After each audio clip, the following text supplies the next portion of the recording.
press the button, and And now we're live. well, it says we have been live for 13 seconds, 14 seconds, but Well, who knows?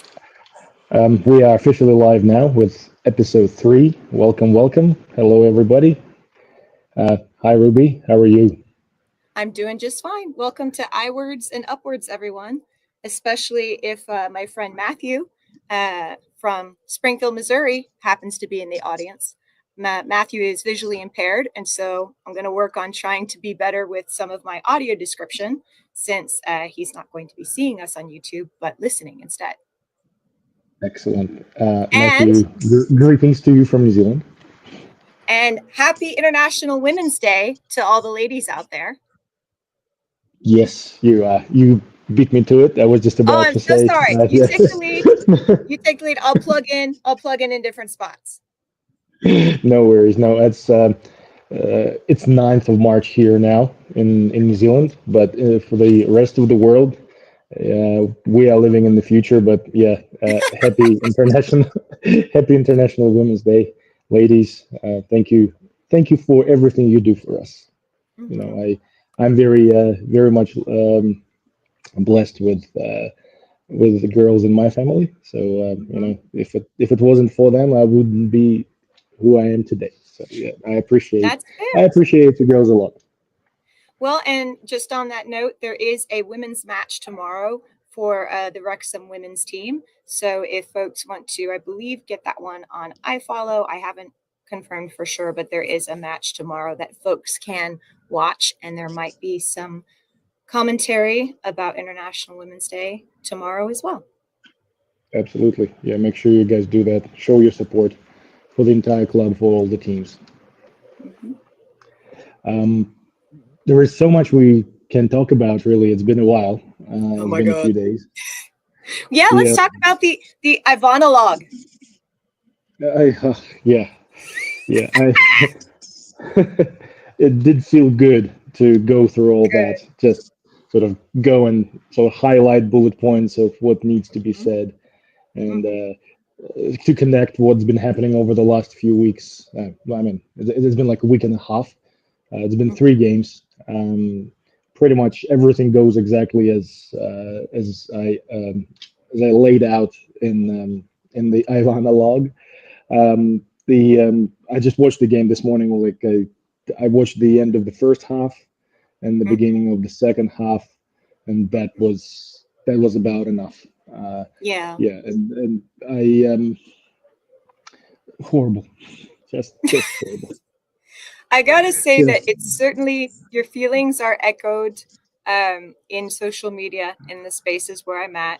I think that there is a growing sentiment amongst the fan base or supporters of acknowledging the difference between skill and results. And I think especially with us not chasing down rebounds, us not being able to finish opportunities when we strike and resulting in a goal, are being noticed by folks with considerably less experience, and those with much more than myself, of course. So yeah, it's definitely a part of the conversation, and I think as each match continues to be exponentially more crucial for those with the dream of the back-to-back-to-back promotion, that we might have more and more voices engaging in that topic of the distinction between result and the performance style, or what you might call performance quality. Oh, I was having a conversation with my dad about it the other day, and he actually said to me, and I said I wouldn't say this on the stream. He says, "Well, does Ivan think he could do better than Parky?" And I said, "Oh yes, absolutely." Said he would never actually say that, but that's not the point. The point is, his argument is the system, that it doesn't have to be Ivan, that a different approach with a system style, which could be implemented by a number of different managers, would make a difference, and that's your overall message. The overall message is like, yes, I could do better than Parky, but it's just a me being like me right here. Yes, I know. Just really, you can do better than that. Like, I honestly, thought that might be where this is going, and I was thinking he gets you overwhelmed a little quickly when I give him too much Wrexham or I words. Oh, if we didn't say it, welcome to I words and upwards. This is the name of the podcast. That you did say the that. distinctions. He gets that. He at least understood that it wasn't just you uniquely, that you also are of the opinion it could be almost anyone if they have the right manual to guide them into implementing the style. Literally, like, and unfortunately, I'm not even exaggerating. And as far as people don't want to acknowledge that, it's just the way it is. Oh, somebody else is watching us. It's not just Really? me and you. Yeah. Hello. Please High leave a comment. Tell us. Well, I Tell us think that who you are. there's been a resurgence on X of folks engaging in spaces again, kind of like we did last season, but tapered off as things went to video. But then also, people are pretty excited. It was a win. You, during the time that you were watching, didn't see the goal. Yeah. So I think that folks are probably It's still Will I celebrating. am both. Will I am both. That's Oh, really? yes, Welcome. yeah, Good to see you, buddy. long time friend. Yeah, I assume the real name is Will as well, William. So correct me if I'm wrong. But they're very good to see you here. I wanted to take a slightly different approach to the results and the overall mood amongst supporters and everybody who connected with Can I Wrexham Football interject for Club. 1 second before you Yeah. do? Because my notes are all wacky. But I'd like to apologize for my lack of. This isn't actually a green screen where I was going to try to project anything. I was trying to make my shiny background greener more intensely, as it is the signature color for the podcast and the fucker tour. And so I didn't have a backup plan. And this morning hasn't, other than, I guess the win and engaging with my lovely Wrexham community. Shout out to Ask Wrexham. This, and then we have to get around to my one bit of swag, which is my scarf. But yeah, this, I didn't even get a chance to steam it, so it's wrinkly. Please just ignore. Matthew, what I'm referring to is a green curtain behind myself, which is just a plain matte kind of sheet with wrinkles in it that I was going to put a foil green curtain over to look fancy, but didn't manage to accomplish before we went to air. So thank you for letting me get that off my chest, Ivan. I appreciate you. You're such a good listener. Something to look forward to for the next time. We'll get something shinier. No, you'll be more than welcome. I don't have anything behind me apart from a good old wall. I figured that you kind of have a beige kind of vibe normally. Neutral. When we neutral. Yes, a neutral. Yeah. But at least the shirt is navy colored today. It's blue. Yeah, it's just again something different. This is a double XL, so you see where I'm going here. Well, New Zealand sizes and US sizes are different, because I'm working on another prototype for our logo. And again, this is a double XL. Folks, I'm holding up a small, relatively, well, we say small. It is a tiny t-shirt, much like the ones Ivan wears. So today he has a long sleeve blue. This is a green plain t-shirt. I would like to label this as an Ivan XXL, and I have yet to emblazon it with a logo. But we'll talk about that in our Instagram later. Go ahead. I've derailed you enough with what you were going to talk about regarding results or discussion amongst the fan base on perception. Yeah, actually, it is just to sure it's coming soon. It is Will. So Will, again, thank you so much for being here. And I remember you from long time ago, and it's awesome to see familiar faces on this little channel of ours. Wanted to talk about the just the layout, sort of left and right of arc for a lot of people. The way the team plays, now we have 2-3 years of continuous performance in the same kind of pattern and in the same kind of style. when what I what I wanted to say is that when people start complaining about bad results, whether it's a loss or a draw, I cannot quite relate to that because judging by what is going on, the where the team is in the table right now is nothing but a miracle. And Hmm. if anything, people need to be very grateful to players first of all, because to endure um, that kind of a journey and Hmm. that kind of a setup takes a lot out of you as a player. We can see that there is a lot of internal within the team conflict that's been happening over the last probably the entire time. Just because the front man of the group of the team comes out and says that everybody's together and it's togetherness and everybody's happy. Just like I said before, the more they say that, the more it actually means that there is a lot going on in the background. Unfortunately, that's just one of those universal truths. That's what happens in any team environment. Well, So, sure, any group uh, of people who are yeah, together for that amount of time with that level of pressure, driving every day, their incomes, their reputations, their dreams. So it would be natural, I think, to have rough patches amongst absolutely, folks striving for absolutely. something. So it's incredible to see where the team is right now, despite all of the shortcomings and very much inadequate and very much faulty kind of a approach to the actual gameplay that we have. Uh, when the team we should be losing a lot more than we do, and we should tie a lot more games than we do. So when that happens, if you guys, those who support the team no matter what and ignore everything and keep on hoping that the next game is going to be the big revelation and Parky is everything and whatnot. If you are happy winning this way, you are happy losing that way. You can't have it all. You have to accept it as a package.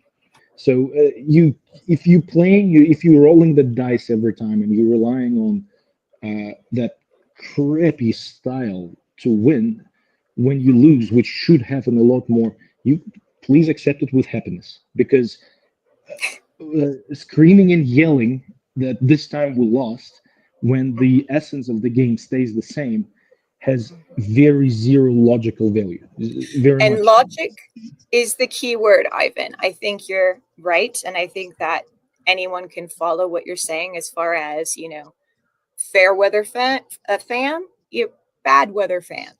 However, we need to acknowledge that not everyone engages with the club for logic of any kind. And it can be a vehicle for other aspects of their life where they are just almost along for the ride in the sense of they can maybe check out of their daily life, go for the and whatever roller coaster the club is on, performance or results wise, they can commiserate with. So, yes, I would argue logic dictates if you're going to choose, this style of embracing the play of Parky or the unpredictability. I mean, it's so weird because it's oxymoronic to say he's predictably unpredictable. But if you're okay with that, like you said, then it would make sense for folks to be okay with a loss that way. But that is again making an assumption that someone is choosing to approach their relationship with the team from a logical space, which it gets messy. We can be logical and still emotional beings, but we will definitely never have everyone take that on board and be able to adjust their behavior accordingly.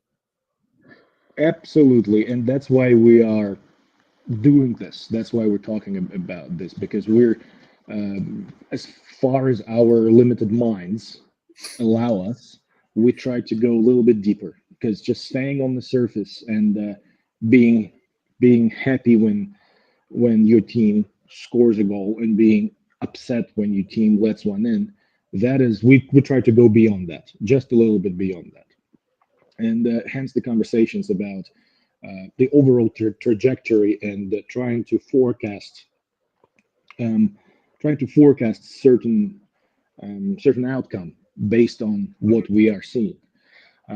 The And that's why I reiterate again, um, losses and wins in the grand scheme of things, they are not your number one priority. Uh, the losses and wins, so hopefully wins, should be a almost like an unfortunate byproduct of the system. You know what I mean? So if Yes. that's how you need to approach every operation of every organization. You don't put money on the pedestal as a business, because if you do, you're gonna fail, and that's been Mhm. proven over and over again. You put system on that pedestal, and then everything else comes along with it. Same here. Yes. That I actually thought of a couple things before that, but you phrasing that reminds me that I want to introduce folks. We're going to be developing a list. I don't have the sign made today, but it's called Ivan's Absolutes. And if you go back to possibly our first episode when he spoke about really club culture and really club performance, all starts on the pitch. It's not a trickle down from leadership and admin down to the pitch, but vice versa. You speaking this way right now is a callback for me to that. And this sounds like another thing that we'll put on Ivan's Absolutes, which are I'm classifying as your ultimate truths that are unshakable about football. And regardless of Not just football, life. yeah, fair enough. And we can when we have more than two on it, maybe we can do some exercises about it. But I also wanted to touch, please forgive my interruptions. We didn't do a production meeting this week, folks. But just one more call back to your Ivanologue, because when I was following that, when you were streaming, I thought of the Pixar film Monsters Inc. And I don't know with your daughter how much Pixar you consume, but I'm an avid fan myself. So, do you know the film Monsters Inc.? Yes, I very well. So you know the logo or the slogan, Mhm, we scare because we care, mhm, right? mhm, mhm. So I feel like that is a really fitting slogan, for us too. I didn't dig out my Monsters Inc.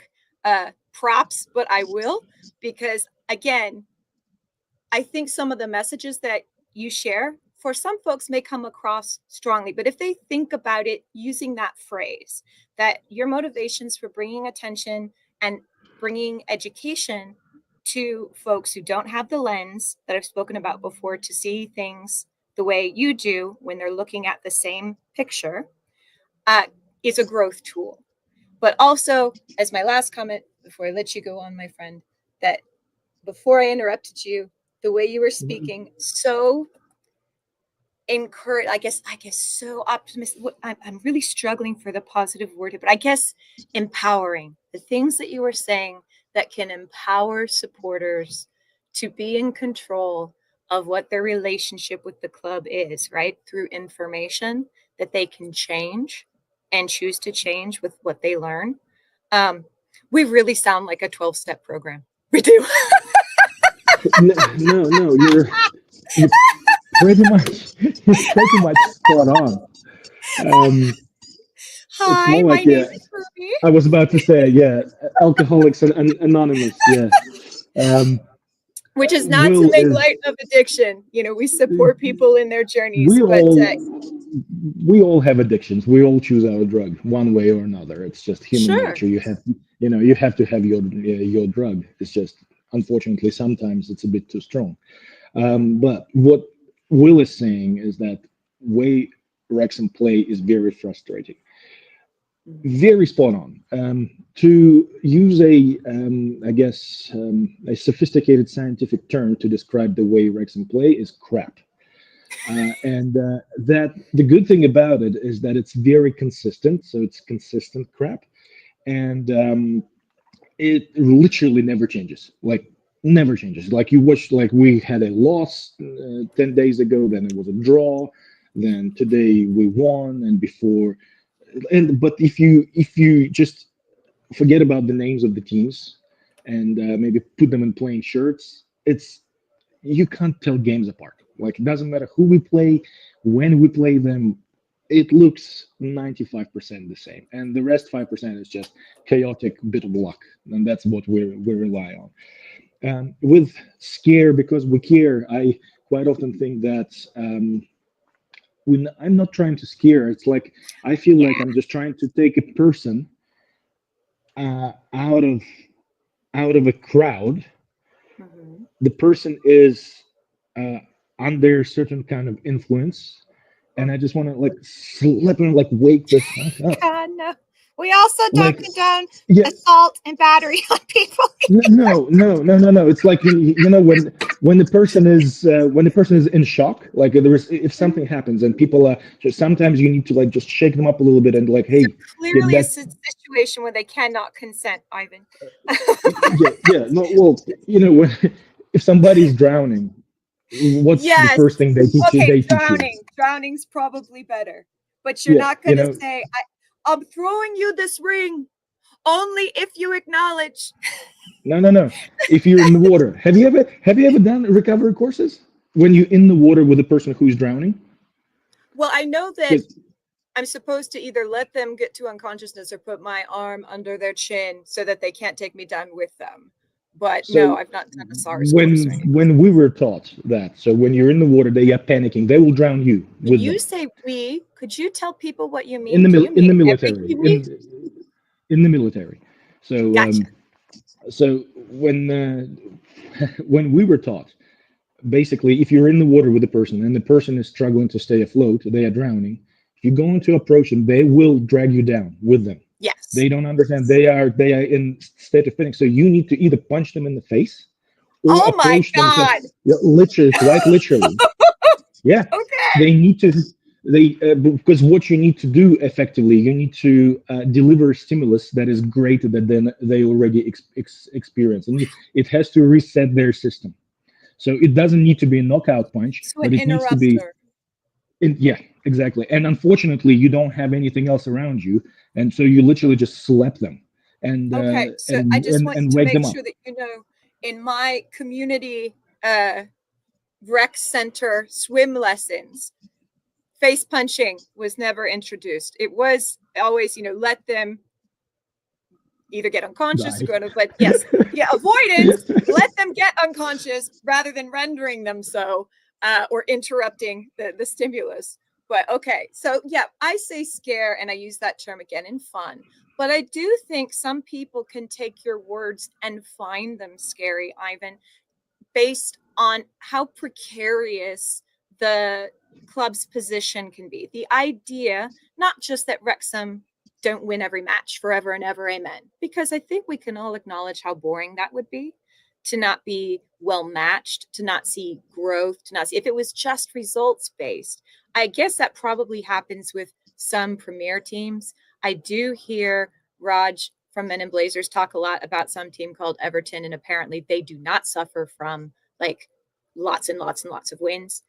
But I think some folks find the acknowledging the realization that they might get from when they're saved from the drowning, that brush with death, the how precarious the position is could be frightening for folks who love the team, love people associated with the club, some of whom's livelihoods are intertwined with the success of the club in the community. And so not from, you trying to use terrorism tactics to scare people straight. Like, do you have scared straight programs in New Zealand, or at least know what they are? Yes, I have seen the Okay. show. So Yeah. that's more the context of what I mean by, we scare because we care is not the intention of frightening folks or upsetting them, but really a kind of a reality check is how I think you present these things to minimize future disappointment. And also, as I said, I love Pixar. So if there's a chance I can drag it in to our show, might Well, use Will it. is saying, I don't know if you can see the live chat, but Will is No, I saying that can't. you need to demonstrate the punching next week. so, so, Do you have one of the dummies? Do you yeah, I have a do. Bob? Oh, that would Yeah, be I awesome. do. Yeah, Oh, he's my and best just friend. to keep us, since we're already almost half an hour in, are we going to consider at the top of the hour your analysis of the roughly 10 minutes or so that you watched of today's match, fulfillment of our analysis for what I am now calling, I got a name for it now, Ivan. I'm Mm. going to call it the 10-minute tasting. Now, like a Okay. wine tasting, we know that wine is a terrific product of New Zealand, at least certainly one my father enjoys in vast quantities. I think that it is an appropriate analogy for, like, instead of a flight of wines, you have this one, you or whoever our future collaborator that we will talk about later mysteriously, that you hinted at in the Ivanologue, that folks might be going nuts over guessing who it might be. But yeah, so I'm going to call it the 10-minute tasting. Do we feel like we fulfilled the analysis part of that? Because it is, in your opinion, pretty much consistent each time.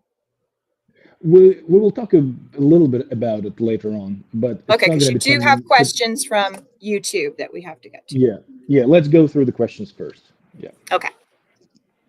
Oh, did you not write them down? I remember them. I think I Okay, remember let's them. go. Let's roll, man. Which one are we doing first? So, strikers. So why do strikers all of a sudden play better when they leave Oh, Wrexham? And that was a good one. Yeah, and they there is a couple of well, at least 2 or 3 examples of that. I think the best answer is well, let's break it into two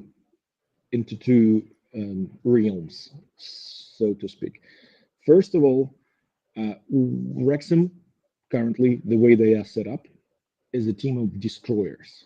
Okay, there Okay. is not enough creative-minded players. There is pretty much none.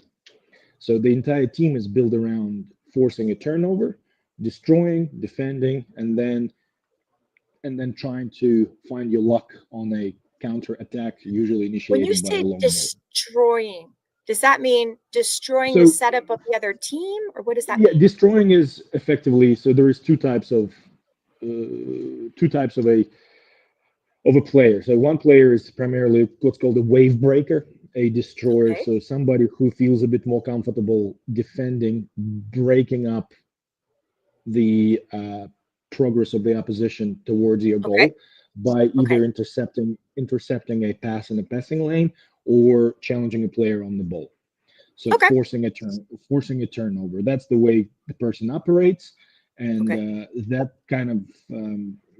that's the kind of players we got pretty much all across Okay. the pitch.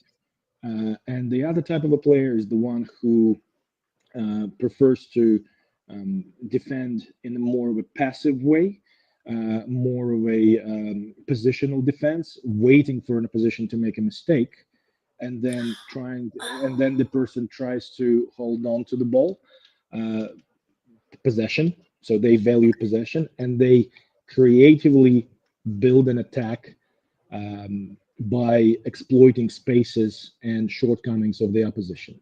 So So kind of like what shadowing and maybe more a little observational with a little bit of projection of like maybe the next move they hope to make and positioning themselves to try and create that when the opposition slips. simplifying it, yes, kind of. Oh yeah, we need It's it. We need it simple, Ivan. yeah. It's Some of us do. Some of us. but the difference is quite distinct.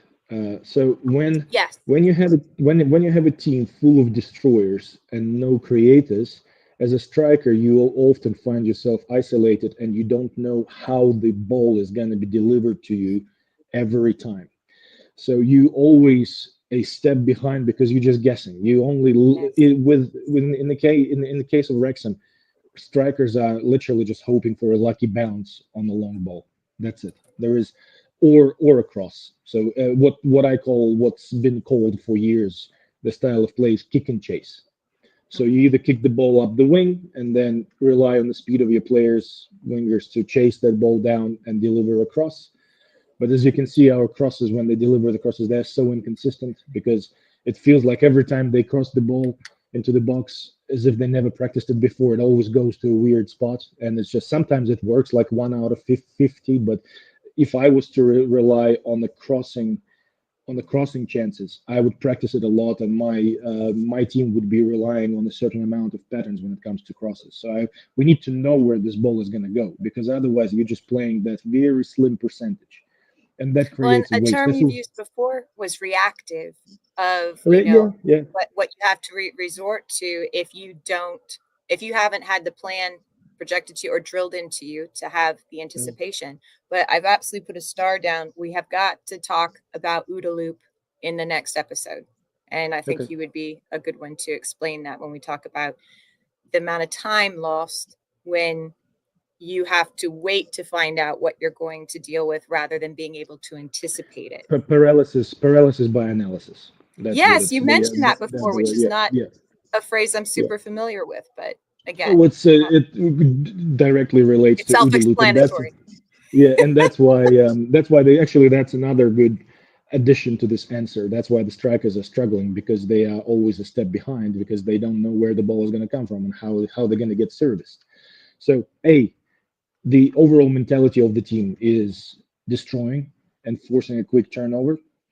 B, continuous long ball and lack of systems, lack of structure leaves strikers isolated, and they living on scraps, literally. So under that circumstance, you need to have a superior player or two, such was Paul Mullen for us in National League and League Two.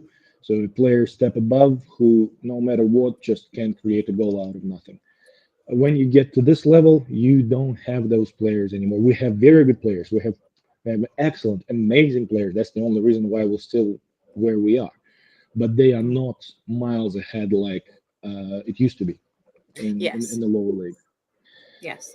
So yeah, and then when people leave, they obviously go to other clubs who rely on different systems, who rely on a steady supply of good passes, various kind of passes, not just long balls and crosses, and they shine because from my personal experience, when the entire team is playing and feeding you with the ball all the time, and you are consistently provided with opportunities, you relax. You relax, you breathe, because you know, like, yep, you're not going to score every chance, obviously, but you know that the next chance is coming, Sure. because and that makes you that frees you. You don't have that anxiety anymore. It's like, yep, if I don't succeed this time, in a couple of minutes I'll get another chance, because the boys know what they're doing, and all we have to do is to keep working. Here, like this game, for example, against Rotherham, long kick by Okonkwo,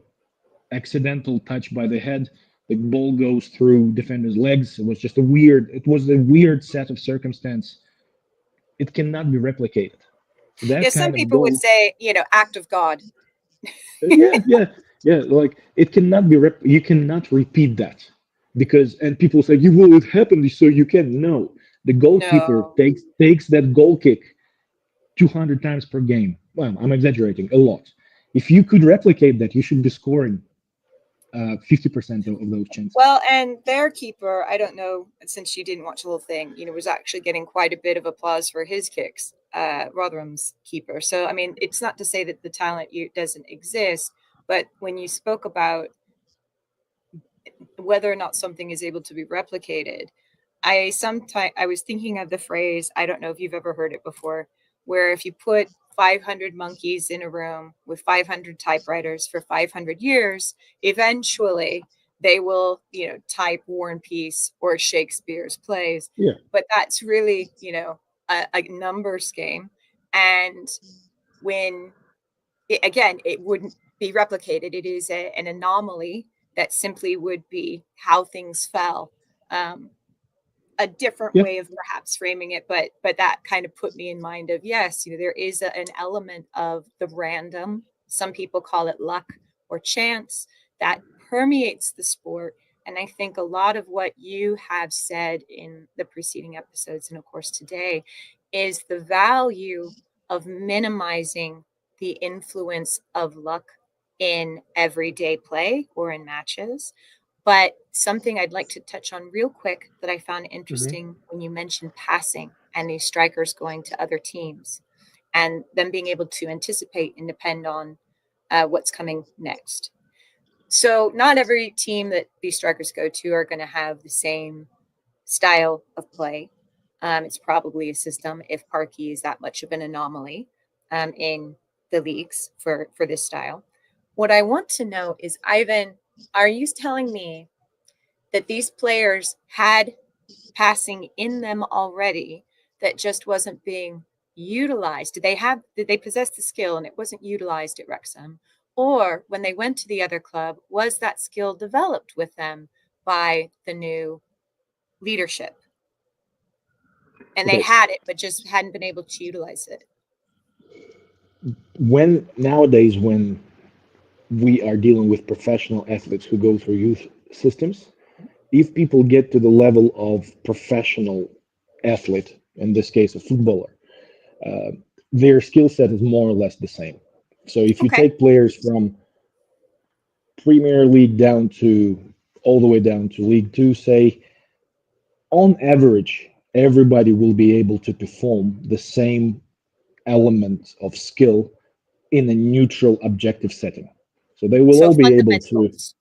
Fundamentals are the same across the board. And in every league, professional league around the world, there's been experiments done around that, not just football and other sports too. The skill set of professional players nowadays, the skill sets are very much the same. What separates them is top 2 inches, and that's why gameplay and teamwork is so important, and that's why footballing IQ. What needs to be developed by the coaches is footballing IQ, because when people are performing cohesively and they have a sophisticated plan behind them, we're talking the X factor again. All of a sudden, the sum of the equation is greater than individual elements combined. It's so. I don't think it's ever occurred to me before now. Sorry, I don't think I had turned off my cell phone. But we call it training. How often, which, is used in workplaces, is used in the military, right? How often do we really think about what that word means? Not just practice, okay? But you saying this frames it for me that training is an opportunity to ingrain, to train, to condition, not just condition for physical benefits, right? But just like Pavlov's dog, conditioning for ring the bell, the dog barks or does whatever. The word training, what are we training for? Immediate actions. So to simplify that, training forces a reaction to a certain stimulus, which we call IAs, immediate actions. So that's all it is. Whatever happens in front of you, whether it's in the sports environment, in the military environment, always forces a pattern, a set of IAs performed by a team member. And that's why people are training every day, sometimes twice a day, is because you need to get from thought-o-matic to automatic. And the level of system and the sophistication of that system dictates what your IAs will be. It's all layers, and I said that during my monologue, is that it's okay to do certain things on a basic level because that's where you need to start. But there need to be a next step, always that next step. You need to increase the complexity. You need to add another layer, and that doesn't happen with this team right now. It's not happening. It hasn't been happening for years. Instead of doing that, instead of increasing the level of complexity of the gameplay and the teamwork and tactical and strategic, what happens is that the old players get pushed aside, new players are brought in. And the approach by coaching staff is, go do something. Come on, go do something. Well, with a team that you why aren't you doing anything? Why aren't you scoring? If we have a team full of destroyers instead of creators, then that's asking a lot of someone who hasn't necessarily been trained that way, much less their natural inclination. Let me elaborate on that. Destroyers when I say the team is full of destroyers, the next logical outcome from that is, okay, this manager, this coaching staff are building a defense orientated team, Mm, which is good. Good defense wins leagues. Defense mhm. wins titles in hockey, in football, in basketball. Defense is your paramount. Okay. Um, Now there is again layers. Let's unfold that situation, right? I'm a big fan of boxing. Been boxing pretty much my whole life. I love the sport. I don't see it as a fight. I see it as an art. There is Okay. different kind. It's a very good analogy of between football and boxing. You can adopt a defensive stance in boxing, and you Okay. can invite pressure from your opponent Okay. by um, letting him throw punches. Okay. What happens after that is that you have a certain guard on, whether it's a classic guard, whether it's Philly. You give that person a little bit of space. You let them throw punches. You let them tire themselves out, Okay. and then you look for an opportunity to counter attack. Okay. What you waiting for is an opening. What you're looking for is because every fighter, every boxer, every team, they will show their patterns. You will see what they're doing, whether it's how do they enter, how do they close down the distance. Is that 1-1-2? Is that a change of angle and then a leading uppercut? What are they doing? You need to see them, like, unless you already know the way they fight, you need to understand basic patterns, because again, those are immediate actions. They will not be able to change them on the fly. They are in a stress environment. They Mm. revert to their training. They will Well, not and be able literally to. being punched in the head. Like, Yeah, yeah. It's like that's a there is a little distraction. bit of. So you, as a person who decided to play from defense, fight from defense, you have two options. You can either get in your guard and just absorb the damage, absorb the punches, and you hope that you will weather the storm and then you land a lucky shot, Okay. or you have good footwork, you have good head movement, you come in your brain, in your mind, you are calm, you keep your eyes up, you actually start preempting certain things, and instead of just absorbing the damage, you start counter attacking straight away. So Okay. you're not just in a passive defense, you're in an active defense, Okay. because you are all you're waiting for is for them to throw something, to show a little bit of their body, be it a body For you shot to or show a little strike. bit of their face, and then you strike back. What happens with Wrexham? We've got a team of destroyers, but we sit so far back, and our Mm. defense is so one-dimensional that all we do, we get onto the ropes, we cover up, and we absorb punches. So if our strike or if our, jab were to be the goal that we're striving for, it's too far away or our arms are too short to actually land it if we're going to put it into, football terms, where the ball would go into the net on the other side. We don't know what we're gonna do. Not even that. We Oh, well, cover up, that's even worse. we cover up, and we just absorb the damage, and that's it. And then sometimes we get lucky with that blind overhead, and it was like, oh my god, I actually Mm. I actually landed a shot. Uh-huh. And that happened to me in boxing. We all start like you. I had all sorts of sparrings and fights, and I had those experiences because you have to go through that. That's how you learn. Yes. But so game after game, we like this game, for example, against Rotherham. Rotherham looked like a better team the entire game. The entire game. The level of the play from both sides were very, very average, but Mm. still, the opposition looked better. So we are. Remember, I was saying it before that when you're defending properly, you need to be defending with a plan. What are you gonna do in the next moment? So you're Mm. not just focused on simply taking the ball away or cutting off a passing lane. You're already pre-shaping, you're preempting your counter attack. We don't have that. Our own way of counter attacking is that okay, we have gotten the ball back now. Oof. Mm-hmm. Literally, they're like you can see. every now and then, not when we dictate it, when the opposition allows it, we try to string a couple of passes through the back. They try it, 2, 3 passes, and then they're like, nobody's actually posturing for anything short. Like, people are not Right. orientated to the ball. They are not offering any short or medium range options because the team is not moving as a unit.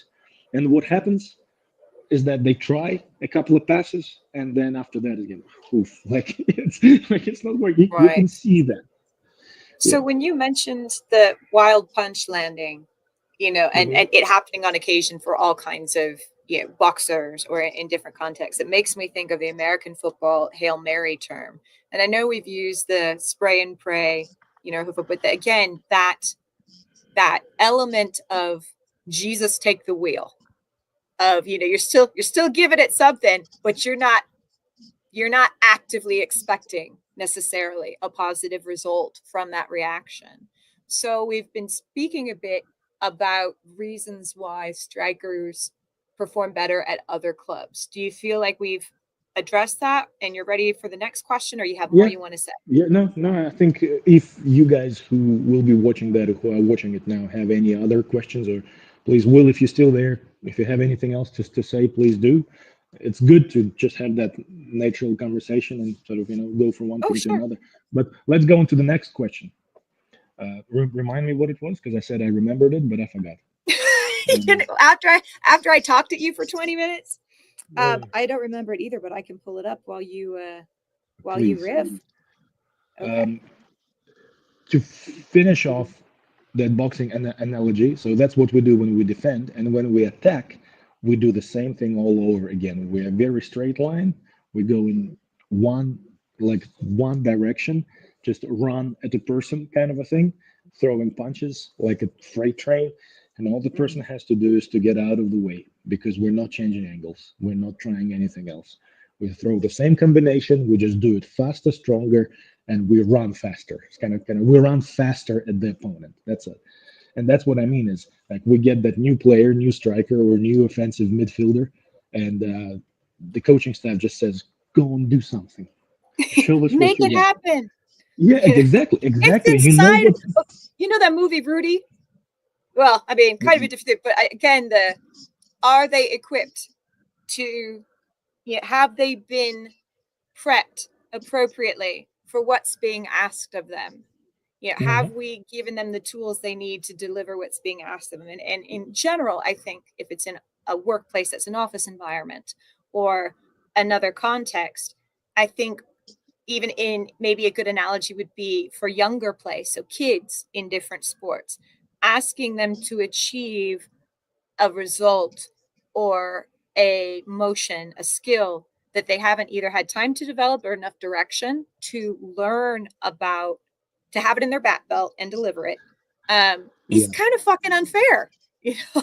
yeah, yeah. And It is. if Well, they love their coach and they love who and they want to perform and they want to do the thing that is being asked of or that other teams are doing and winning, it can very much psychologically weigh down on their confidence because they so badly want to please. And I think we've heard quite a bit about how Parky is a bit of a father figure, I think. And that might be something similar. You want to deliver on an emotional level for your manager, and how stressful it can be if you don't even necessarily realize that you're not equipped, or much worse if you do realize you're not equipped to give what they. true. Very true. Look at Sam Smith. When he joined from, I think, Reading, the club that is struggling and they have all sorts of issues going on, he was like third or fourth top scorer of the league. And Mhm. he played a bunch of games for us, and this was just the second goal of his. So the guy is not performing, and coming from a way weaker team, he was scoring more than he is scoring now. So that's your pretty much that's your live example. That's right here. So what's the other I question? Sorry. I apologize, Ivan. I think I maybe we found it, No, but because maybe not. I thought I screenshot it, but that might have been um, Caroline HR. I am not finding it right away, but I will look for it later. My apologies. We are almost 50 minutes into the show, though, so If Well, I just wanted to say that thank you guys please, very much for all the comments. yes, Recently has been a lot of comments, and it's just so good to read thoughtful, uh, very sincere, and just constructive comments. It's so good. It's that's why we do it, and it makes me want to do it more. So thank you so much. Really yes, and appreciate it. it takes time. Not everybody, especially on YouTube, takes the time to express themselves. It's just not a forum that necessarily lends itself to that. So we do really appreciate folks engaging in that way, and I think it should be validating to some extent, Ivan, of what for months I was telling you that in the right, in a space that you can control your message and how it's framed, that just like myself, there are other people who are interested and feel that they can learn from what you have to say. And I think it's great. We may not have a broad reach. We're not striving to conquer the world of football podcasts, but I maintain that those who wish to engage with us, that we might have a very reciprocal, quality environment where there is learning, where there is understanding, where there is respect, which is something we talked about really in the first episode, where folks can authentically ask questions from a range of basic questions of folks very new to football to those who are more elevated in their knowledge and have more sophisticated understanding of things like systems. So yeah, to see that manifest, to have proof of it, is very encouraging, and especially for you, I thank the folks who have been complimentary of us. We are still very obviously a the seams are showing. We're not, I don't have my sparkly curtain, for Pete's sake, but we appreciate the engagement. And there is another method. We have launched an Instagram account. So if folks want to engage with us, it's iWords and Upwards on Instagram. If that's an easier way for you to submit questions for Ivan or engage in other ways, that's primarily where we will announce future episodes as we know the dates and times that the next one will be scheduled. So if you do want to follow there to just get notification of next time we would be live, if you want to view live, then that's a new option that we have available. No, Go ahead. I think it's no, I think that the more you guys engage, even if it's a short message, please do, because it creates a better, more organic conversation. And Will is saying, great show, love the viewpoints. Thank you so much. We are, and that's you see, trying to give comparisons, like just instead of what we don't want to do, like a lot of other podcasts and content creators out there. We don't want to be we don't want to be a happy clapper. We don't want to be because it's very one dimensional. We don't want to be repeating the same thing all over again when it comes to like, oh, this guy played so well. Yeah, he played so well. No, he played even better. Yes, he played even better. Like, and you just listen to it. It's like there is no substance to the conversation. Like he runs fast. This time he ran even faster. Like, yeah, great. Like we don't want to go down that route. And we don't want to give you a false expectation. So what I don't like is when people start talking about how next time it's going to be better when there is no reason. No indication to justify that. Just saying that it's going to be better next time, or we are going to find our way. No. I mean, there is a place in the world for that kind. If the belief is true and that kind of optimism, that I think is completely acceptable. I think that what folks again might need clarification on is that it's not necessarily applicable unless you want persistent disappointment for the current style of play at Wrexham AFC. So if, again, we get back to the logic of fair weather fan, bad weather fan, if that's how you want to ride this, I don't have the emotional stamina to ride like that. Now, I'm certainly closer to happy clapper than fully your space, but that's what I get out of my engagement with Wrexham and what I want. And obviously, I don't have the background that you do to be as technical. But yeah, like if you keep hoping that hard and your heart is in it and they don't deliver, then I feel for someone like that. But if it is a choice and that's how you choose to roll, it's a gamble. Even I, who of course want them to do well, and you want them to do well, but I'm not able to hide, even from my own observations, some consistent issues that have shown me I can't expect Wrexham to win like we have in the past, completely different dynamics and whatnot. So I don't have blind faith that we're going to necessarily make it to the next league, or that in any given match we're necessarily going to win. Man, I remember the days when I didn't have to think twice about how we would always make a last minute comeback. I mean, I could count on that. Like I didn't worry about the rest of the match until those days are gone and have been for a while. But not everyone evolves in the same way. That's okay.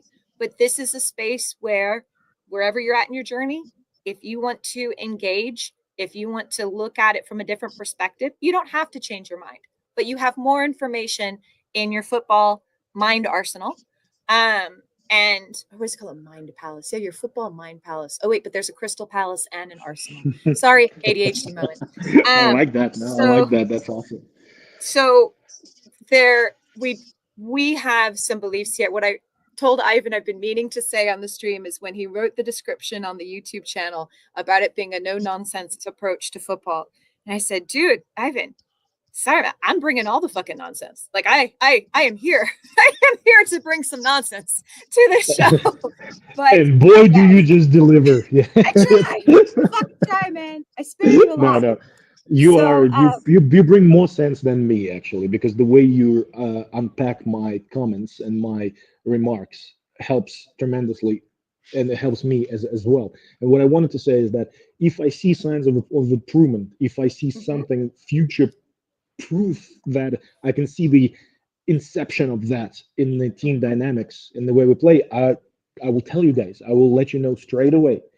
I don't have a certain agenda. I just say the things the way they are. Currently, say there what is you no see. sign. Yeah, I say what I see without any sugarcoating, right? So, and that's why that's very much scientific method, right? Because what you're making me think of is really, it's a very topical point for my country right now, but science. I've really thought of it more of myself now that you've shared it as someone much more experienced. As a newer fan, when I speak in other spaces, I have at times had some concern that I might come across as very fickle, or just not really committing to a position. But I've always thought of it more as I absorb more information, just like doctors during the plague, when they thought that masks set with cones and cloves and oranges would keep away the plague, then science developed, they knew more. So I look at my education of football much like an education in medical science, let's say. And as I receive new information, I am prepared to change my position. Fortunately, I'm articulate enough that I can speak to that and why I might have changes from one to the other. But I think that's very much what you're saying. You are equally open, as someone far more knowledgeable in this sport, of when you are presented with a change in observation or facts, that you are open to changing your assessment, and that you're not just here to shit on Wrexham, and you desperately want to see indicators. You desperately want to see indicators of improvement.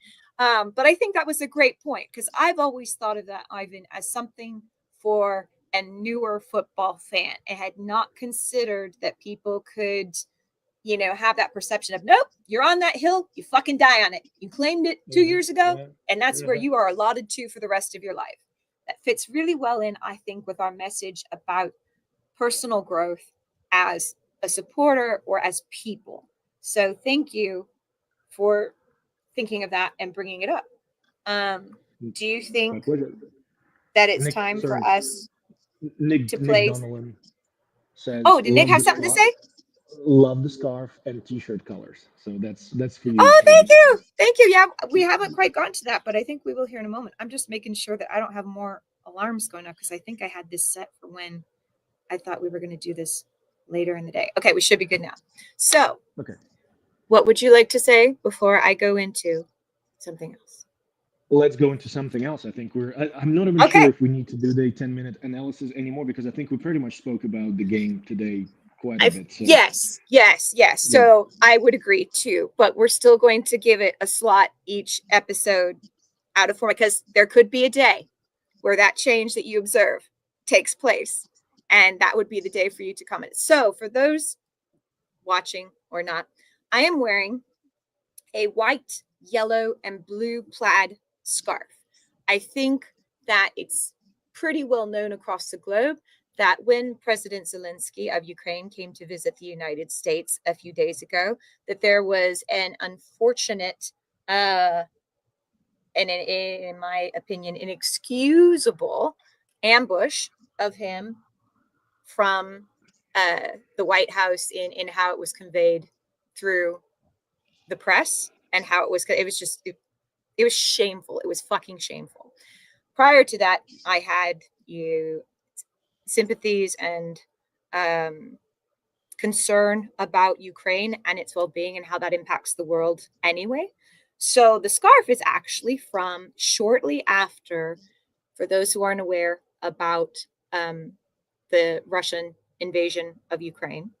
There are stages of it. So we talk a lot when people say the war started, 3 years ago.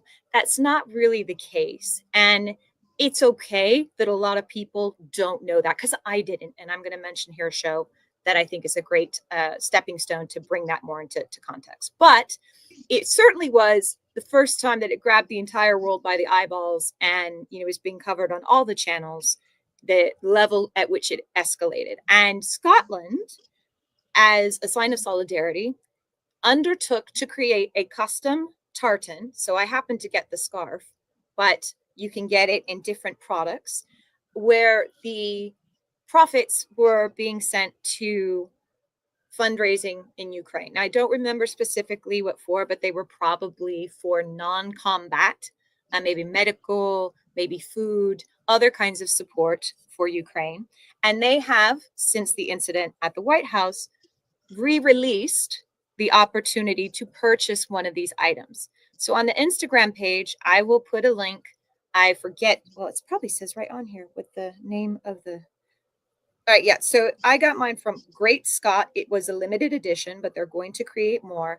This means that this particular pattern is in the National Scotland Registrar of unique designs, unique patterns, which are usually affiliated with families, sometimes made for other special occasions or countries to show solidarity. But this is one that I possess and wanted to let folks know that's a way that you could support Ukraine and also have, a unique item to start conversations with, perhaps with those around you.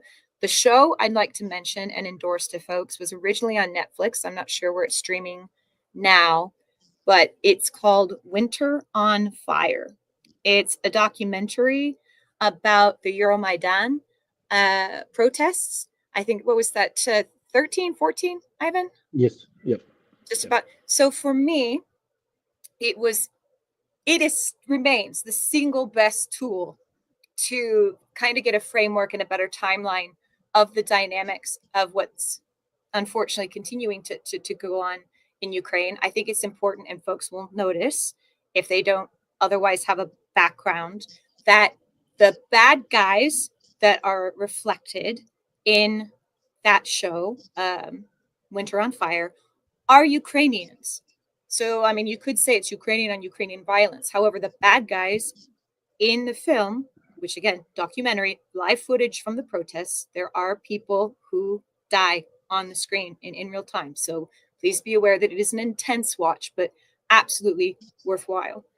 That those bad guy Ukrainians were absolutely puppets of Russia and being utilized to suppress the more Western, independent, freedom loving people of the state.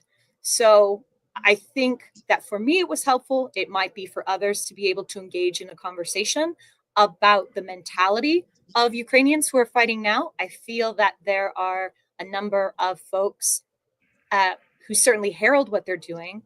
I, in the past, have made the analogy or the comparison that the fight that the Ukrainians are putting up is actually the level of commitment and duty and sacrifice that some of my fellow countrymen imagine themselves and our forefathers having been. It's to me, it's apples and oranges. But that sentiment that some people in my country believe they possess or like to mythologize towards people in our history, deservedly or not, is what I feel you will see in the film, which, keep in mind, is over 10 years old, those events. And we're still dealing with the fallout of that now.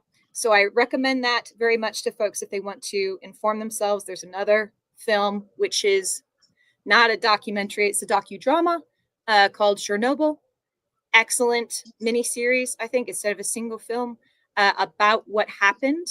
There are a few liberties taken with it, but for those of us, I mean, hell, the world gets younger and younger, but even when it happened, the access to information when the Iron Curtain was still up was so limited. And a lot of us have gone about our lives. I think it was a terrific way to tell the story. And there were so many aspects that people who don't live with nuclear energy as part of their lives, like a lot of Americans can't grasp, or people who are alive who've only known it after the fact and it written it off. It's not even a buzzword for a lot of people like it is for someone of my own generation. That film was exceptional in illustrating some of the struggles that even within the Soviet regime of science versus politics, and how that impacts human beings and not just quality of life, but even their ability to live and survive. So I make those recommendations. They have nothing to do with football right now, but moving on to This is more oh, good. than a football show. We're connect True. things together. True. And Nick is saying so true and great show. Thank you so much, Nick. And yeah, we're what Ruby said. Before we move on from this topic, I wanted to say first of all, I stand with Ukraine, and I will be committed to this till the end, no matter how it ends. I absolutely admire and adore the bravery and the commitment of those who fight against the aggressor on daily basis. On my Facebook, if you guys find me on my Facebook, it's Ivan Skork. You add me as your friend. I have a way of donating directly to the units on the ground. I have people in. I recently sent more money to Ukraine. Again, I do it as much as I can because they are fighting for all of us. I I wanted to say that please do not believe what comes out of the mouth of your current president. And that I appreciate you saying it. Thank you. And the because he literally voices Russian propaganda. He is in the pocket of Putin. He is a compromised Russian agent, and what he does is he became what happens right now. What happens right now is from now on, everybody who dies on the battlefield defending Ukraine, and if this war looks like it will get bigger, the criminal, the person to blame for all that will not be just Putin and his own. It will be your guy's president too, because he just made himself his alliance and compliance. Even tomorrow he can come out and say other things. It doesn't even matter anymore. What had happened now is already enough. And I understand that you guys as Americans, not everybody thinks that way, and I hope that the majority doesn't think that way. but something needs to be done about this. And I know that Ukrainians will not give up. I was born in USSR. I have Ukrainian blood in me. I have, unfortunately, a little bit of Russian blood in me too. I understand. We can talk about it. We can have a separate show, and I can talk about from both perspectives. I can describe how it all started and what Russia and Russians are really like. Um, there is no, let's in the short way, there is no peace possible with Russia. There is no treaties or agreements possible with Russia. All they want to do is kill, conquer, kill, capture. It's been like that for hundreds and hundreds of years, and there is no way it's going to change without them being physically destroyed to the point that they cannot harm their neighbors anymore. Russia is an aggressive, barbaric empire. The I only way they exist, the only way they exist and ever existed, is by pillaging, raping, killing, murdering their neighbors, everybody they can reach. And I understand that every country, almost every country in this world, went through that stage of their development. But these guys, they never atoned. They never accepted that. They never apologized for that. They promote that from young years. Every person in that country is taught to be like that, and it's admirable. In their society, that's all they know. That is all they know. And well, Ukrainians, and they if are you fighting control the for their media, lives. if you can control people's access to information, then it's much more easy to shape what they think is possible. And for some folks who may or may not be aware, not everyone has the same life path to expose them to information or how to discern necessarily a credible source. Certainly in my country, there have been a lot of, let's say, news outlets that previously had the reputation of being reliable, objective reporters of world events who have shockingly diminished in the past month plus. So some of the things that if we do have that show, or even now as we speak about it, some folks may not have the time to pursue or the awareness of other resources to go to, because sometimes it's international sources where I find some small important revelation about our country, my country, that isn't being covered in even the left press in my country. So more progressive sources. Um, One resource I think would be pretty objective and is a world recognized expert on Ukrainian studies and possibly Slavic studies, but certainly Tim Snyder is recognized as having, I've listened to his lectures that he's given about Ukrainian history or the dynamics between Russia and Ukraine. And I think anybody looking to get a base for context on a lot of what Ivan is saying can find it very conveniently there. Under any of his podcast episodes. Again, Tim Snyder, I can put a link for that in our Instagram as well. It's a place I started and really helped me appreciate how we got to today. Because as Ivan has basically said, this isn't just some sort of overnight manifestation of one person. It is not just Putin. He represents a legacy of behavior and values that have been upheld through centuries for the embetterment of that regime. But And oh yeah, moreover, I can tell you that when people say it's not Russians, it's Putin, it's false. It is Russians. My relatives who are in Russia literally told me that I should go and kill myself because I don't support Russia and I support Ukraine. That's what they are. The society, the way it works, the leader of the society is not imported from Mars or any other planet. It comes from the same group of people. What society pushes to the top is what they want to see at the top. fair. So And homegrown. yeah, and that's been happening. Look at the leaders of Russia over the centuries. One bloodier than another, and the bloodier he is, the more cherished he is within this society. That is, it's a pattern that has been proven over thousands, not even hundreds, thousands of years. I can talk about it a lot. And just to um, Nick, your comments, I read them. They are absolutely spot on.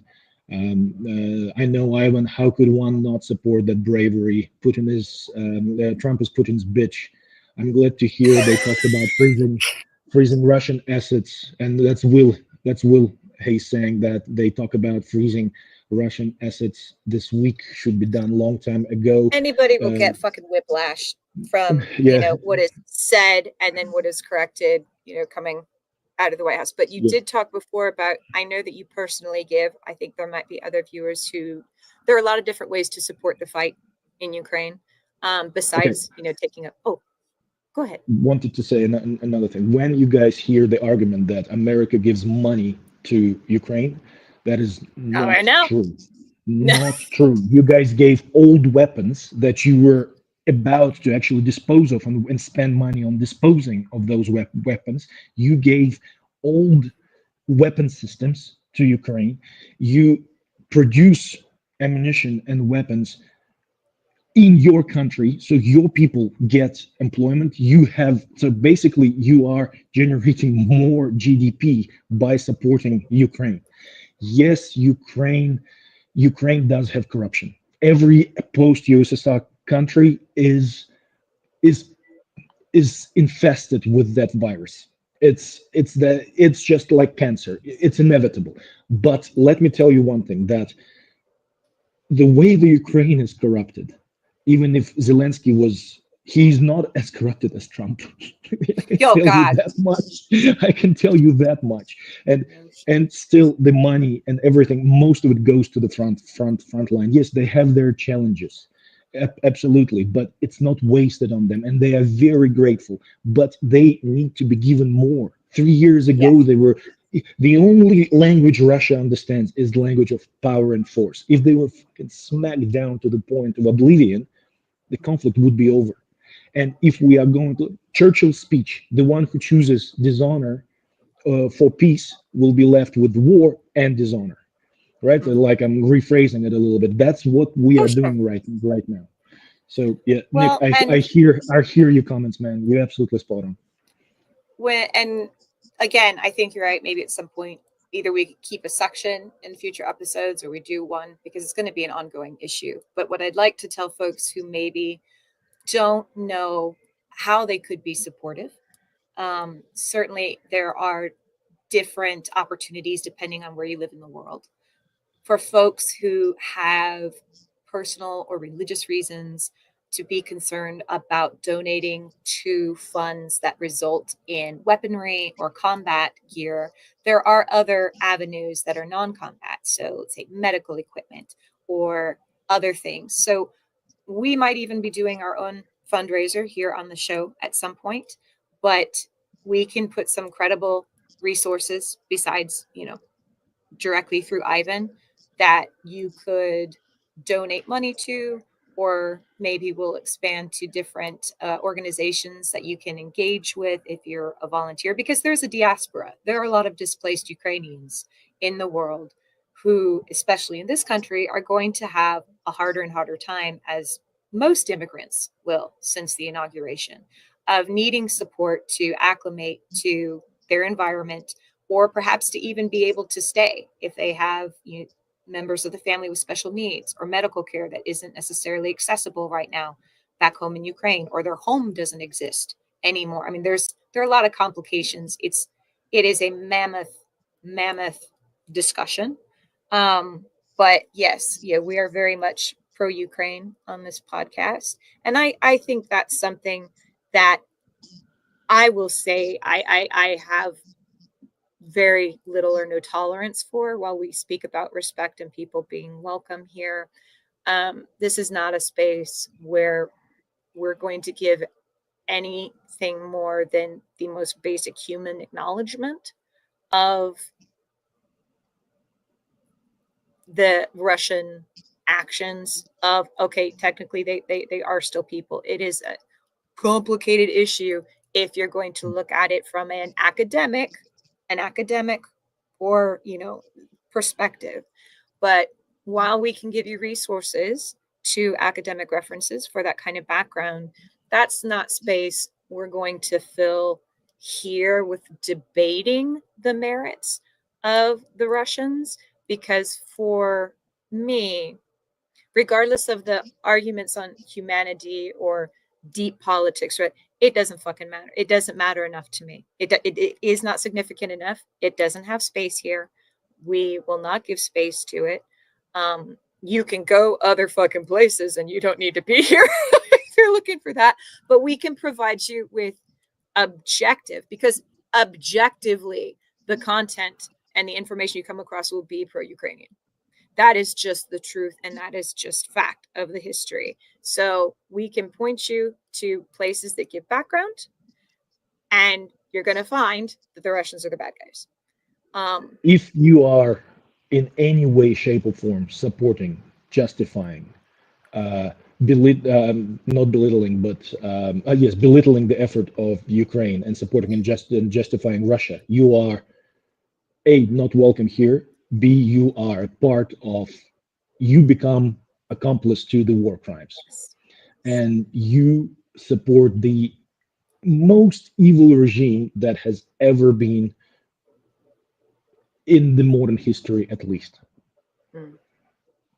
Well, So, I mean, there's a lot of competition for that title, Ivan, when we think about Africa and other spaces. So there is a lot of evil. This one certainly has the most influence and reach as far as like numbers and money, do but you know that old saying by, I think it was one of the CIA guys who said that if Kremlin, he said that back in the 70s or 80s, that if Kremlin was to disappear tomorrow, most of the evil regimes in the world would be gone.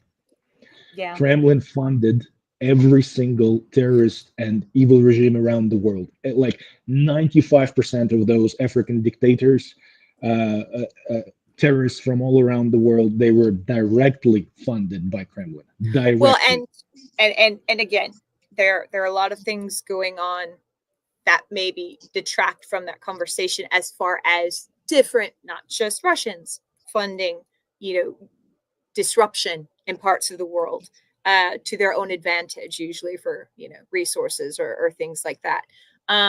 But yes, from a numbers standpoint and from an influence across the world, my point was more that there is equal evil that just may not have as much influence as this evil does, or necessarily the numbers. But so for me, it complicates the title of most evil, because there is absolutely barbaric and heinous shit that happens all over the world. And but I think you're right as far as title for their ability to impact broadly and support other ones. I think you're right in that sense. The reason why I called it the most as well is that this is the first time in history when we have that kind of a country and that kind of people armed with most amount of nuclear weapons. So nowadays we're dealing with a completely different level of horrible. And yeah, Nick is saying that China is helping too. China has been helping Russia from day one when they annexed Crimea and Donbass. China is so what the American government is doing right now. I think China couldn't dream about that before. So what they're doing right now, they're pretty much giving all the reins, everything, all the resources straight to China. NATO is gone. De facto, NATO is no more. Nobody can rely on Americans anymore. Nobody can rely on NATO Article 5. It's gone. So what's going to be happening from now on? We are, as far as I can see, we are looking at a very turbulent times. And yes. Prepare yourself for the worst. Well, again, we could go on about this forever, and rightly so, right? There is a lot worth discussing and sharing on this topic, but we are almost an hour and a half into our show, and we are about more than just what we struggle with in the world as Ivan and Ruby, or what groups we represent. So setting that aside to be taken up again, because it will be there and taking a time out for things that do give us joy, because in a long game, We'll do a separate podcast about it, because there is so much we can talk about, and I think no, just I think get people another podcast. God damn. no, I mean another episode, Okay. Oh We'll my do God. we'll do Listen, man. I, I said it wrong. It's another We'll do a podcast. separate Sure. episode where we're going to talk about all Or that, because or we I could need to again do share that segments. information with you guys. We could do an Ivanologue on it, and then afterwards, I mean, we'll discuss it. But I'm not opposed to us also having a section in, the what I know you want to be weekly podcasts where we discuss these kinds of issues, and so that it's touched on, and maybe there's growth every week. I don't know if it'd be Q&A, but we can discuss it off the air and come up Yeah. with some kind of plan to address that. But thank you to those who have listened thus far through it. And if you have learned anything, or hopefully we have pointed you towards resources that you can trust to educate yourself more if you choose to. But also, we can't promise that as the world continues to be troubled, that we won't have these kinds of rather impromptu discussions, because everything in the world is connected.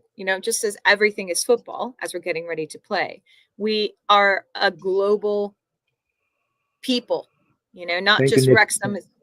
Sorry, thank you, Nick. Thank you. Nick has to run, but gives us a Bye, thumbs Nick. up, Thanks and for hanging yeah, out. very, very good, kind words. Thank you.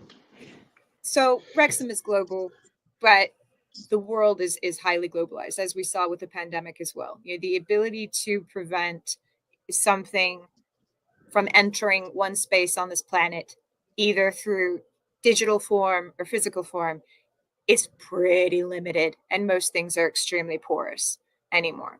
But so if Let's that's something that is worrisome to folks, or they're not interested in, we will not take offense of you going elsewhere for your entertainment or information.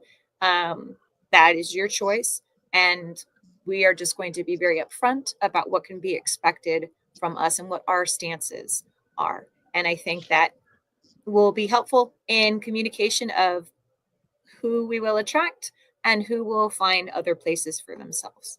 So moving, oh, you got one more. What you got? No, I just want to say we will do a separate episode, and we'll talk about all that, because there is Okay, just so much to talk about. I think people will be interested, definitely. Yeah. Oh, I think you're right. But right now, are you interested in playing Everything is Football?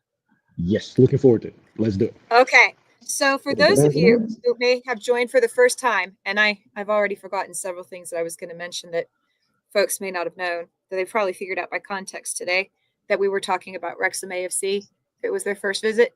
But Everything is Football is a game that dare I say, I invented. Yes. Maybe somebody else has done it before, but I'm not aware of anybody else who's done it before.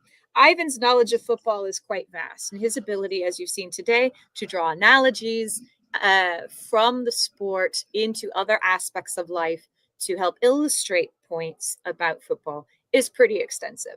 And early on in our friendship, I came up with the idea that I could probably present Ivan with almost anything, any random object, and he would be able to connect it to football in some way.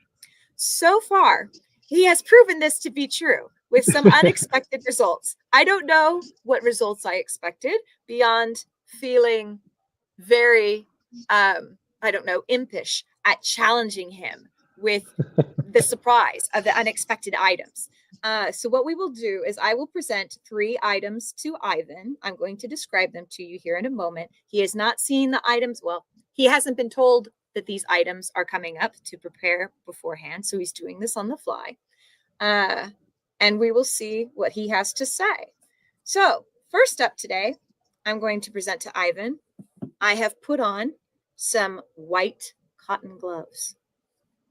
I have here a beautiful red satin box that I'm going to open to present Ivan this rather precious item that I unwrap from the tissue paper. Ivan, Yeah. this extremely valuable item from my country right now is a chicken egg. I don't know its market value right now, but it's probably close to whatever an ounce or so of gold would be. So as I cradle this chicken egg before returning it to the safe, how is a chicken egg football? There is a challenge that a lot of footballers do. You juggle instead of juggling a ball. So I showed before on, I have post videos of me juggling normal ball, tennis ball, small size football, because the smaller the ball that you juggle, the better you are at ball handling. So there is a challenge when you juggle an egg. And that just proves that you can get to the point when you can juggle an egg and your touch is so gentle and so Oh measured my that fucking the God. that the egg doesn't break. So Okay. I've done that bit before. I didn't manage to do too many repetitions, but like 2 or 3 before the egg Number broke. one, is it a boiled egg when you do it or is it raw? No, raw egg. Oh my God. And then secondly, I bet Stephen Fletcher could do that drill because he's got a pretty beautiful. Ronaldinho, I think there is a video of Ronaldinho doing that. Yeah. Well, then you might have to send me the link and maybe I'll post it on the Instagram. But I'm going to cradle this baby back into its cushion box and protect it because I could probably send a kid to college on that. All right. Well, thank you for the answer, Ivan, on our ultra valuable, certainly not bird flu infested chicken egg. And we will move on to item number 2, a roll of silver duct tape. How is this football, Ivan? That is I actually use that tool myself for great shit, isn't it? Oh, you were going to be in football. I thought you meant in life. I'm like, yeah, duct tape's great. In life too, yeah. It's like, hey, whatever floats your boat, you know. But with that, we used to I used it for both futsal and normal big football. Put lines on the pitch, on the floor, and because when you're teaching people basic principles of short pass, receive pass, move, offer game, one of the things that you do, you create a grid on the pitch using either paint or duct tape, and then you make sure that your players are never on the same line, horizontally or vertically. Oh, wow. So that acts as a good visual hint for your players. They might be young, they might be a bit older, but that's a very cool example of how you can separate the football pitch or a futsal court into a grid. You can actually see the lines, and then when you play and you move around, even without the ball, you start moving without the ball. You got to make sure that no 2 players are on the same line, either vertically or horizontally. So they always on the angle relation to one another. Fantastic. Wow. Well, much like the spatula, I'll never look at my duct tape again quite the same way. Thank you. Yes. All right. Our third item, in a nod to International Women's Day, I have a crown. It is a gold crown with little diamonds on it. So, Ivan, tell me how this is football. A lot of famous footballers have Miss Universes and Miss Countries for girlfriends, and you see that all over Facebook and other social media outlets when they put a picture of a footballer next to his girlfriend and she's wearing that crown and some beauty show. So that's for when you put it on. I was like, yep. So beauty queen. Very, very commonplace then in football. I was All right. Well, thank you very much, Ivan. This has been Everything is Football. Normally, we transition from that into our 10-minute tasting drawing. I have here my trusty tin pot, given that we are Wrexham AFC. And inside, for those who aren't aware, I have a number of pieces of paper that include 10-minute segments of a 90-minute match.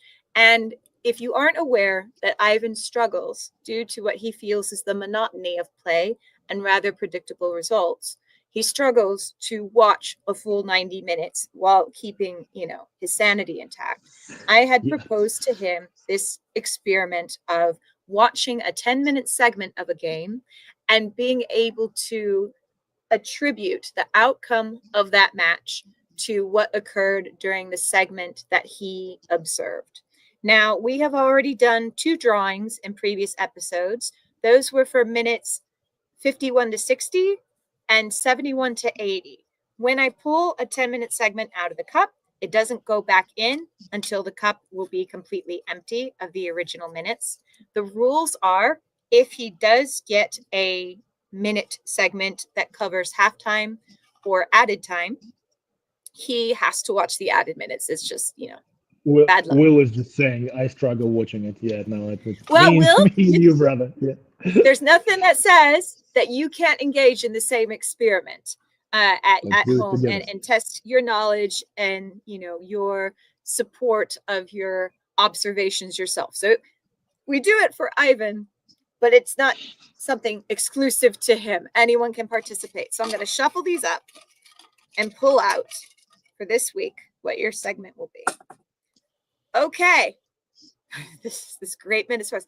Minutes 11 through 20. Those Good could minutes. be pretty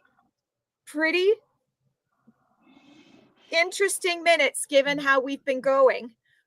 Yeah. Interesting in the sense of that's usually when we change speed, when we change gear, is somewhere in here from how we've started, it seems. So minutes 11 to 20, Ivan will watch and then attribute those to the results of the match when we come back. I'm just going to check my notes here real quick. And the next game, there's another midweek game, right? Yeah, I think we have one on Tuesday. Mhm. I don't. I'd have to look at my phone to double check. But all right, So we'll Ivan, try- do you feel like wrapping it up? Yeah, I think hour and a half just over is more than enough. And wanted to Certainly. thank everybody and Will, Nick, everybody else who will be watching, who was watching. Thank you so much for your participation and comments. And yeah, it's been great. It's been a good episode, and we'll do more. We'll do more of a little bit of everything.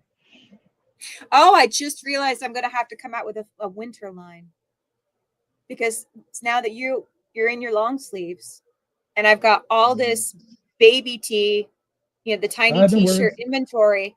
I'm going to have to come up with baby long sleeve inventory for your winter now that you're going into winter and we're in spring. I will wear a tiny tee next time. Don't worry. I got you covered. And I guess we'll have to do boonie hats too, because I mean, obviously yours is shorter than mine, and mine's bigger, but I need more sun. But like, I feel that this could also be. Someone mentioned merch. We're not doing the freaking underwear. I actually, when I almost spit out my drink when you said it that one time, I don't think I heard it in real time. I don't know what I thought I heard, but you said that I was going to take. So underwear is not forthcoming unless the people demand it. And G-string line. Oh, Jesus, Ivan. You know what? These people don't know. At some point, we'll share the story. I'll make a note of it, of Ivan's bodybuilding and how some things get tattooed inside of your eyelids permanently. And that probably no fucking amount of I don't know, maybe hypnotism. I don't know. Hypnotism might be a remedy for that shit. But yeah, no, Ivan's no stranger to a glitter thong. No, he's not. And he's paraded that shit, not just in public, but with lights, spotlights, and oh my god. But I won't ruin that tale in all of its glory. That for some other time I can trauma dump on our audience.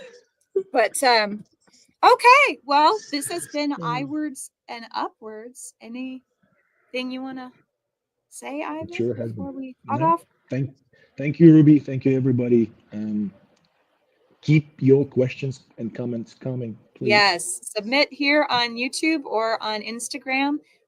questions for Ivan, keep them coming. We've appreciated the ones we've received. Like, subscribe, all that good stuff. Share.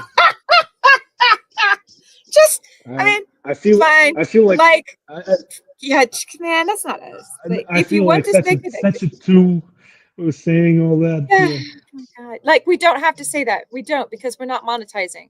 Just if you want to, great, you can engage in conversations and stuff better, or it lets us know whether or not we're resonating with people. But on the Wayne is Instagram, here. Wayne is yes, here. and I Yeah, saw that we got another follower on YouTube. Yes, But yeah. it's not. He's It's not. just saying thank you, Ivan and Ruby. So, yeah, Well, thank you for he's being in here. Australia, I'm pretty sure. So yeah, thank you. So very yeah, much. if you follow us on Instagram, then you will get the updates of when we're dropping. But we're really not in any place other than YouTube and Insta, given how busy life is. So if you watch, if you leave a message, great. Mostly a tool for us to grow, or to have the opportunity to engage with you in a future recording, even if you're not there live, with your questions to be answered. So yeah, I mean, we are specifically not monetizing. I didn't cuss enough in this particular episode to make it worth the savings that we've got of not striving for that. So, but at least our tech went better this time. Our audio stream and connection went far better than we have had in the past. We're improving. It will never be anything fancy, but look, what makes it special is the conversation. Don't you dare. Don't you dare. Like, the carcass of my shiny fucking curtain, it's weeping at that say, fancy we will have if I can fucking arrange it. But it may not be soon. Fancy may not happen imminently. Roger that, but it's coming. All right, ladies and gents, time to wrap up. Thank you. Stay safe, stay sane in these crazy times, and we'll see you soon. Next episode is coming after the next game, hopefully. Bye.